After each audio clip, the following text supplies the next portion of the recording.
Idli beep இதே ராமாவரத்தில் சைக்கிளில் நான் வருவேன். பீப் 2 ரூபா தான் கிலோ.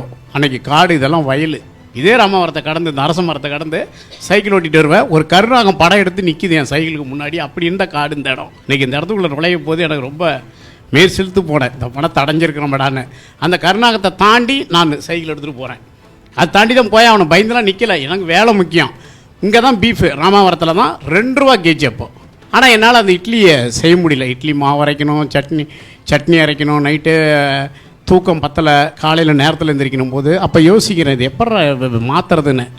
அப்போ பாஸ்மதிங்கிறது ரோட்டில் கிடையாது. Double deer 1989 தள்ளுவண்டியில் குரோம்பேட்டையில். இன்றைக்கி அந்த குரோம்பேட்டை சும்மா சிங்கப்பூர் மாதிரி மின்னுது. லெஃப்ட் ரைட்லாம் பில்டிங் ஆகிடுச்சு.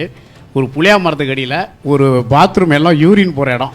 அதை போய் நைட்டில் நான் அந்த முள்ளை வெட்டிட்டு செடியெல்லாம் அப்புறப்படுத்திட்டு தள்ளுண்டி போகிறதுக்கு அந்த பிளேஸை ரெடி பண்ணுறேன். கொஞ்சம் அந்த வெள்ளை பவுடர் இருக்கும், அது என்ன சொல்ல தெரியல, யூரியா பவுடரை ப்ளீச்சிங் பவுடரை தூவி விட்டுட்டு தள்ளுண்டி போடுறேன் நான். அதில் அதனால் தள்ளுண்டி போட்ட கதையெல்லாம் சொன்னால் இன்னும் கஷ்டமாக இருக்கும், நேரம் பத்தாது.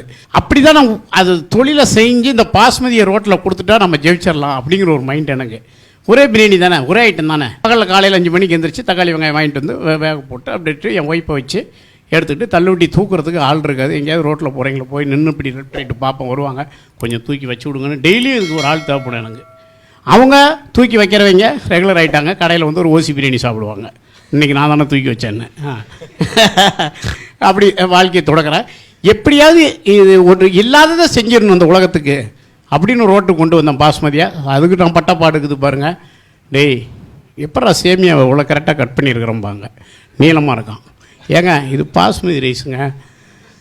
பாஸ்மதியா அப்படின்னா இதுக்காகவே அந்த கவரு டபுள் டி ரெட்டைமான் அதை நான் எடுத்துகிட்டு போயிடுவேன். தள்ளுவண்டிக்கே எடுத்துகிட்டு போயிட்டு அந்த அரிசி எடுத்துகிட்டு போயிடுவேன். அந்த கவரு அந்த மூட்டை 25 கிலோ பை, அப்புறம் 2 கிலோ 1 கிலோ பை. இந்த 25 கிலோ பிரித்தா 1 கிலோ பை உள்ளே இருக்கும். இதெல்லாம் கொண்டு போய் வச்சு தான் சொல்லுவாங்க, டேய் பிரியாணி நல்லா இருக்குது, ஆனால் அந்த சேமியா போட்டு ஏமாத்துற பாரு, நீலாம் உருப்படவே மாட்டேடாம்பாங்க என்ன. அப்படி கஷ்டப்பட்டோம். அப்போ என்னன்னா எதிர்முனைக்கு எதையோ கொடுத்துரும். ஆனால் நிறைய பேர் ருசித்து சாப்பிடுவாங்க. அது யாரோ 1% தான் அப்படி சொல்லுவாங்க. ஐயோ என்னப்பா இது இவ்வளோ அருமையாக இருக்குது, இவ்வளோ வாசனையாக இருக்குது, எப்படி இது சாத்தியம், இது என்னது அப்படிம்பாங்க. அப்படி ஒரு பொருளை கொடுத்தேன். இங்கே பணம் கிடைக்குங்கிறதெல்லாம் எனக்கு தெரியாது. இதை சிறப்பாக செய்கிறோம், அவ்வளோதான். பணம் கிடைச்சிருச்சு. இந்த பணம் மற்றவங்களுக்கும் கிடைக்கணும். என் நோக்கம் இன்றைக்கி அதுதான். எல்லோருக்கும் கிடைக்கணும். எல்லா உயிரினங்களும் தான் பெற்ற என்ப ஓய்யகம் காண வேண்டும்னு சொன்ன மாதிரி எல்லாருக்கும் அது கிடைக்கணுங்கிறதுக்கு பணம் கிடைச்சிருச்சுன்னு ஒன்றும் ஓய்வுலாம் கிடையாது. 8 சினிமா நடிக்கிறேன், 2 சொந்த படம் எடுத்துகிட்டு இருக்கிறேன். இப்போ கூட நானும் சினிமாவும் 40 பெண்கள், எனக்கு 40 ஹீரோனி பார்த்துங்க.